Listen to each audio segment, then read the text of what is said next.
Nós estamos recebendo agora o Alexandre Padilha, infectologista, respondendo muitas dúvidas que chegaram. A gente até selecionou algumas aqui. Pessoal, vocês não leem as nossas perguntas? Lemos sim, e gostamos quando você faz perguntas pertinentes. A gente até seleciona para poder ajudar você a esclarecer as suas e as nossas dúvidas. Certo, Padilha? Grande Boa noite! Fábio, Seja bem-vindo mais uma vez ao nosso programa. boa noite, viu? Boa noite, pronto aí para responder. Tem bastante pergunta, viu, pessoal? Muitas Chegando perguntas. cada vez mais, né? Antes da gente passar já diretamente para as perguntas, eu queria te fazer uma a respeito dessa época do ano. Nós percebemos aqui em São Paulo que deu uma queda de temperatura impressionante. Quais são os principais cuidados que a gente tem que ter nesse período, hein, Padilha? Aumenta muito as doenças respiratórias, por dois motivos. Um, porque está mais frio. Como está mais frio, as pessoas ficam mais fechadas. Então, você fica mais dentro de casa, dentro do local de trabalho. Se está dentro do carro, fecha todos os vidros, dentro do ônibus. Então, como as pessoas estão mais fechadas, aumenta a transmissão de doenças respiratórias. Então, tudo que é doença respiratória aumenta muito o risco durante o período frio. Então, as gripes, pneumonias, tuberculose, quem tem bronquite piora porque pode infectar. Então, piora muito em função disso. E o outro problema é que aqui na cidade de São Paulo, nas grandes cidades, que tem muita poluição, esse é um período também que existe uma certa inversão. Então, é mais difícil, o pessoal chama de inversão térmica, é mais difícil de os poluentes saírem. Então, a gente acaba tendo mais contato com os poluentes. Então, quem tem uma infecção respiratória com a poluição piora o quadro, e quem tem aqueles quadros alérgicos ou quem tem quadros inflamatórios, como uma pessoa que tem bronquite crônica, que a gente chama de doença pulmonar obstrutiva crônica, com esse contato com a poluição aumenta mais os quadros. Então, quais são os grandes cuidados? O principal deles é tomar a vacina. Quem não tomou a vacina para a gripe tem que se vacinar, sobretudo quem está no grupo de risco, que são as crianças, gestantes. Tem gente que fala que não adianta a vacina, É né? muito importante a vacina, viu, Fábio? Às vezes a pessoa se confunde porque é o seguinte, ela toma a vacina e ela pega um resfriado, uma gripe mais leve, ela acha que a vacina não protegeu. A vacina, ela protege contra os quadros graves de gripe. Então, é muito importante tomar a vacina, porque reduz muito o risco de quadros mais graves da gripe ou até de óbitos. Então, pessoa que tem mais de 60 anos de idade, crianças, gestantes ou quem tem alguma doença crônica, como doença pulmonar crônica, doença cardíaca crônica, pessoas que, de alguma certa forma, têm redução da defesa do corpo porque tomam alguns medicamentos, devem se vacinar. Então, esse é um cuidado fundamental. O outro, a gente fala, a coisa de lavar a mão, passar álcool gel, porque quando a gente fala de transmissão respiratória, a pessoa pensa assim, a gripe passa da pessoa tossindo perto da outra. Também. Mas uma das coisas muito frequentes é a pessoa que está gripada, ela põe a mão na hora que tosse, né? E aí fica na secreção na mão dela, então ela entra em contato com outra pessoa, passa a mão no rosto, acaba transmitido pelas mãos também. Então, lavar, né, sempre bem a mão, álcool gel é muito importante nesse período. E, se possível, deixar o ar circular o tempo todo, né? Não ficar em ambientes fechados. Que a pessoa deixa lá, né? O quarto tá até aquele cheiro de quarto, né? Fechado. É verdade, cheiro de mofo que o pessoal fala, né? Jesus amado. Dentro do carro, né? Deixar circular o ar dentro do carro, né? Pois é. Porque vai reduzindo o risco de transmissão. Olha, o Anderson Lima, aqui de São Paulo, pergunta o seguinte, fala, boa noite, Fábio, boa noite, doutor Padilha. O que é considerada uma superbactéria? Ô Anderson, tudo bem? O que são as superbactérias? São as bactérias que passam a ser resistentes a algumas classes de antibiótico. O que é isso? Você tem as bactérias, né, ou que estão dentro do ambiente hospitalar ou no meio ambiente, e o antibiótico ele passa a ser um seletor, ou seja, quando você expõe essa bactéria a um antibiótico, quando a pessoa toma um antibiótico, aquele antibiótico ele mata as bactérias que são sensíveis ao antibiótico, mas se existir uma bactéria resistente a ele, como você mata as outras, sobra o terreno só para quem é resistente. Então, com isso, vai gerando bactérias cada vez mais resistentes. Então, a gente tem superbactérias que são resistentes a várias classes de antibióticos, tendo como alternativa poucos antibióticos para tratá-las. Então, tanto das infecções normais, infecções pulmonares, infecções de pele, quanto alguns tipos de infecções, como, por exemplo, a tuberculose, hoje você tem várias situações da pessoa ter uma tuberculose multiresistente, resistente a vários tratamentos que a gente tem da tuberculose. E aonde que isso acontece? Onde que está o ambiente dessa bactéria super resistente? É exatamente no ambiente hospitalar. Por isso que quanto menos a pessoa ficar hospitalizada, melhor. Cada vez mais, hoje a gente busca, ao hospitalizar uma pessoa, preparar a alta, fazer o chamado home care, o atendimento domiciliar, fazer o atendimento ambulatorial, hospital dia, algumas cirurgias, hoje a gente faz a cirurgia de manhã, no mesmo dia volta. Quanto menos ficar no ambiente hospitalar, menor o risco de adquirir uma bactéria super resistente. Daqui a pouquinho eu quero fazer uma pergunta sobre estresse. Ah, ótimo. Vamos Então prepare-se, tome uma aguinha. Padilha, eu tenho uma pergunta aqui do Alexandre de Paraty, Rio de Janeiro, sobre a questão do estresse. E muito me interessa, porque por esses dias aí não tive muito legal. Uma indisposição estomacal, eu acredito que seja por conta disso. O estresse, a má alimentação e o sedentarismo nos deixam mais vulneráveis, Padilha, e mais. Quais as complicações da junção de uma gripe com esses sintomas? Ô Alexandre, você falou tudo, né? Aliás, quem vive em Paraty não tem motivo para ficar muito estressado, né, Alexandre? Porque é uma cidade maravilhosa, região maravilhosa, as praias, né? É uma região sensacional. Agora mas lógico que todo mundo acaba tendo estresse em qualquer lugar. Está mais do que comprovado que o estresse tem relação direta com a redução da defesa do corpo, né? Então, tem vários estudos que já mostram isso. E na prática empírica a gente sabe, né? Às vezes a pessoa, acontece muito aquelas situações, a pessoa está vivendo um luto, né? Morreu alguém na família, fica mais doente naquele período, às vezes aparecem até doenças mais graves como o câncer, né? O câncer é o tempo todo a célula cancerosa lutando contra o sistema imunológico do nosso corpo. Se o sistema imunológico do nosso corpo consegue conter aquela célula, o câncer não avança. Então é muito comum o estresse estar relacionado a surgimento de câncer ou piora geral de algumas doenças, infecções, né? Se você combinar estresse com sedentarismo, aí você está dando dois impactos muito negativos para o nosso corpo. Um mexe direto com o sistema imunológico e o outro mexe com todo o sistema de circulação arterial nosso, né? Contribui para ter placas arterioscleróticas nos nossos vasos, então corre risco de você ter infartos, né? A combinação do estresse e do sedentarismo aumenta o risco de infarto. Então, realmente, uma vida, né? Eu sempre digo que a saúde começa sempre pela prevenção, né? E a promoção à saúde. Então, uma vida saudável, né? Buscar curtir a vida. Os problemas vêm, mas lidar com esses problemas, dividir os problemas com as pessoas, né? Às vezes, né, Fábio, as pessoas guardam o problema para si, fica lá dentro, chega uma hora que explode. Ou explode ou vira doença, né?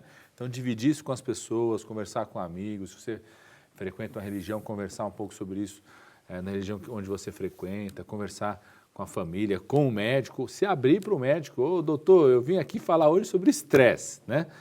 Porque às vezes o médico também não sabe para isso. Então, se abrir na conversa com o profissional médico, né? Às vezes uma boa orientação, o médico abrir os ouvidos para uma pessoa contar de uma situação emocional dela vai valer muito mais do que qualquer remédio ou qualquer exame tomográfico que venha a ser feito. Então, tem uma relação direta, sim, viu, Fábio? E uma outra relação que também está comprovado, que é isso que você estava falando também, do estresse emocional ter relação direta com distúrbios gástricos, né? Então, aumenta a acidez, você ter mais refluxo gastroesofágico, você pode ter gastrites, né? Úlceras, estão relacionadas a situações de estresse, a gente até chama de úlceras de estresse, então, também tem uma relação direta com isso. Olha, tem uma pessoa que escreveu aqui uma pergunta muito longa, eu vou resumi-la aqui, a Stephanie do Rio de Janeiro, um beijo para vocês aí do Rio. Ela está perguntando basicamente o seguinte, Padilha, comer frutas, muita gente fala que nós não podemos comer frutas à noite e depois das refeições. Não, Stephanie, primeiro assim, não é que você não pode comer nenhuma fruta à noite, você não deve exagerar, à noite você nunca deve exagerar em carboidratos, né? Porque você pode contribuir para a obesidade, isso vai impactar, é mais difícil a pessoa ter uma vida saudável se alimentando. Tem um ditado, né, árabe que falava assim, você toma um café como um rei, né, você almoça como um príncipe e janta como um mendigo, né? Ele tem você tem uma boa refeição de manhã, na hora do almoço, né, boa também menor, e comer menos à noite, porque senão aquilo que você comer vai ser armazenado e facilmente armazenado como gordura.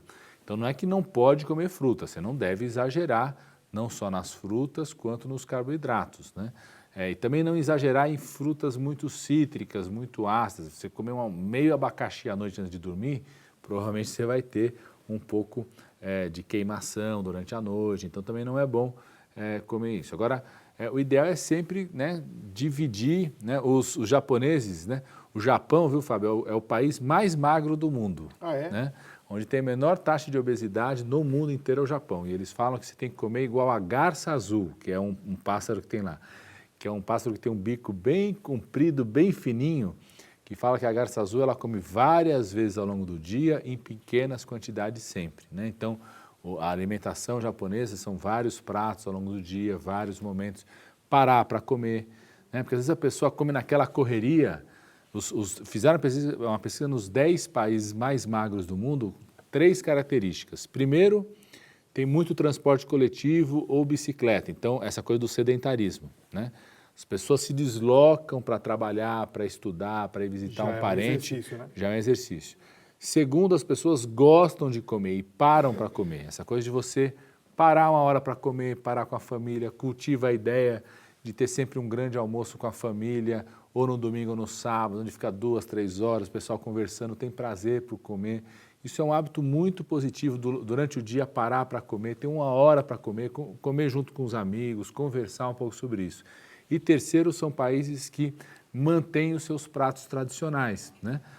O arroz e feijão nosso é maravilhoso, né? Tem nutrientes, uma alimentação equilibrada, então manter seus pratos tradicionais, não caminhar só para um monte de comida pasteurizada, tudo marca, né? Que às vezes tem muito conteúdo de sal e muita gordura. Olha, tem uma pergunta aqui que vem de lá da Bahia, da Vilma de Adustina, é a cidade dela. Ela fala assim: Fábio e doutor, boa noite. Eu precisava tomar, doutor Padilha, o reforço da vacina contra o tétano em setembro de 2015, mas eu só tomei agora em fevereiro de 2017. A vacina protege do mesmo jeito ou fiz bobagem? Não, fez certo, viu, Vilma? Ainda bem que você tomou. Né? De 10 em 10 anos a pessoa deve tomar um reforço da vacina contra o tétano. É muito comum as pessoas vacinarem as crianças ou gestante, e depois quando fica adulto esquece de tomar a vacina contra tétano, tanto que os casos mais comuns de tétano que a gente tem no Brasil hoje são poucos, mas ainda temos casos, são nos adultos, idosos, né? Porque a pessoa para de tomar a vacina e continua se expondo ao risco do tétano. Então, você tomou, ficou esses 2 anos não seguro, né, de 2015 a 2017, mas bom que você já tomou em 2017, está garantindo o reforço, né, e agora daqui a 10 anos tomar mais uma vez. O Antônio de Caxias, Rio Grande do Sul, fala assim: Fábio e Padilha, boa noite. Vocês estão falando aí sobre a questão respiratória. Aqui nas regiões sul, o inverno é mais seco, provocando inclusive o ressecamento das mucosas. Quais são os cuidados que eu posso ter para evitar esse ressecamento? Ô, Antônio, muito boa, muito interessante sua pergunta, viu? É verdade, né? Eu passei o fim de semana passado num lugar mais frio aqui no interior de São Paulo, voltei o fim de semana todo com o lábio, estou até... Hoje é sexta-feira já, mas o lábio está ressecado. Assim, ressecado. Então, é muito importante isso que você está falando, porque qual é o problema da mucosa estar ressecada? Quando a mucosa está ressecada, ela fica mais exposta a tanto a inflamação quanto produtos que possam gerar inflamação, da poluição, ou que se a pessoa tem algum tipo de alergia, fica mais exposta a isso e fica mais exposta às bactérias, porque a gente perde uma proteção natural da mucosa. Então, quais são os cuidados que tem que tomar em relação a isso? Primeiro, se hidratar muito bem. É muito comum no inverno a gente acabar tomando menos líquido, porque não está com aquela sensação do calor, aí reduz a quantidade de líquido, você não pode ficar desidratado no inverno. Então, está sempre muito bem hidratado. Água ao longo do dia, o tempo todo, está bem hidratado. Segundo, se puder, ter aqueles umidificadores à noite, né? Principalmente à noite, quando vai dormir com umidificador, porque ajuda. Está sempre bem limpo, para não ter fungo, né? Para não contribuir com produtos alergênicos, mas usar o umidificador faz bem durante esse período. Terceiro, se puder, estar sempre, né, com soro fisiológico na mucosa nasal, passando sempre, várias vezes ao longo do dia, não tem contraindicação se usar várias vezes. E proteção dos lábios, né? Então, o pessoal usa muito manteiga de cacau, hidratante normal, qualquer pomada hidratante ajuda muito na proteção dos lábios. Tem uma pergunta maravilhosa aqui de Belo Horizonte, Minas Gerais. Um beijo para vocês de Belo Horizonte. É da Ailana. Ela fala, boa noite, Fábio, boa noite, Padilha. O programa desta sexta está excelente. Eu tenho uma dúvida. Bactérias como o pneumococo, causador das pneumonias, estão sobrevivendo às drogas mais poderosas? E ela diz o porquê. Porque ela está vendo muita gente nesse período pegar pneumonia. Olha só, Ilana. Primeiro, a gente tem cada vez mais resistência das bactérias aos antibióticos. Isso tem a ver com infecção hospitalar, mas tem a ver com uma outra coisa, que é o fato do uso indiscriminado, não recomendado de antibiótico.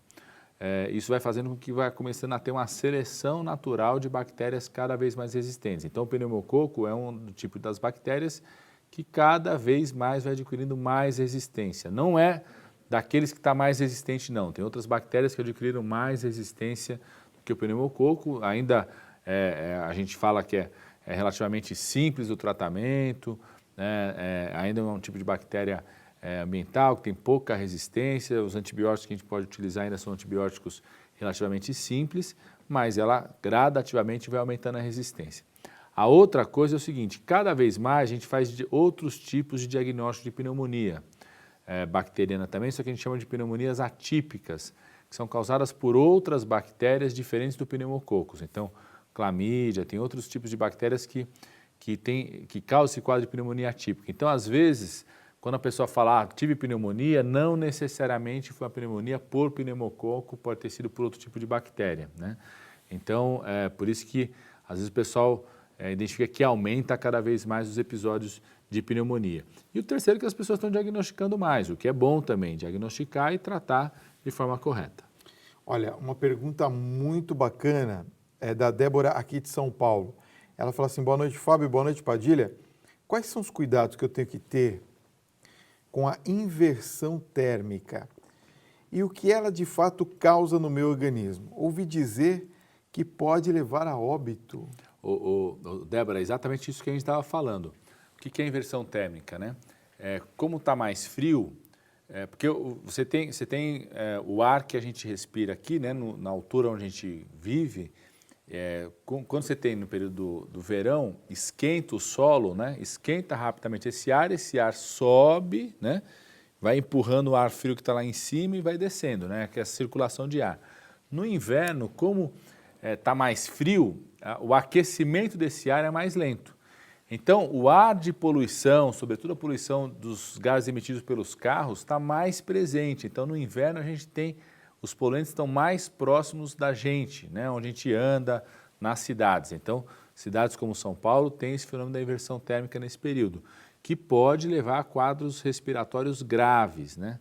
Sobretudo uma pessoa que tem já doença respiratória, então pessoas que têm enfisema, bronquite crônica, asma, sofrem muito nesse período. Quem tem sinusite sofre muito com sinusite de repetição nesse período. Então, por isso que é um quadro grave que pode levar ao óbito se tiver uma infecção respiratória grave. Como lidar com isso, né? Primeiro aquilo que eu falei, né? Vacina, quais são as medidas de prevenção que a gente tem? Tudo que você puder usar para prevenir de uma doença respiratória vai ser positivo para você. Então, tá com a vacinação em dia, ajuda muito. Se você já tem uma doença respiratória, está se tratando regularmente nesse período, né? Pessoas que tomam, por exemplo, corticóide inalatório, ele reduz a inflamação, então não deixar de tomar o corticóide inflamatório nesse período. Os cuidados que tem que ter a doença respiratória em geral, é o que a gente pode fazer para se prevenir numa situação como essa nesse período do inverno. Uma pergunta agora que vem chegando de cunho feminino. Opa, vamos lá. Mariana de Barros, de Presidente Prudente, um beijo para vocês.